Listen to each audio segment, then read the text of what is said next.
রাত অনেক গভীর, সবাই ঘুমিয়ে পড়েছে, কিন্তু তুমি এখনো জেগে আছো। মোবাইলের আলোয় মুখটা দেখলে মনে হয় কিছু একটা ভেতর থেকে হারিয়ে গেছে। একসময় দিন শুরু হতো ফজরের আজানে, অজুর পানিতে মনটা হালকা হতো, মনে হতো আল্লাহ খুব কাছেই আছেন। ধীরে ধীরে নামাজ দেরি হতে লাগল। আজ নয়, কাল। এই কালই একদিন তোমাকে অনেক দূরে নিয়ে গেল। হঠাৎ আলো নিভে যায়, ঘর অন্ধকার। ঠিক এই অন্ধকারের মতোই মনটাও ভারী হয়ে ওঠে। ঠিক তখনই দূর থেকে ভেসে আসে আল্লাহু আকবার। আজানটা যেন তোমার জন্যই।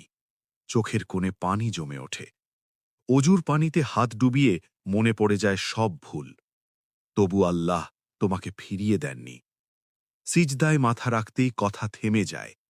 শুধু চোখের পানি বলে, হে আল্লাহ, আমি ফিরে এসেছি।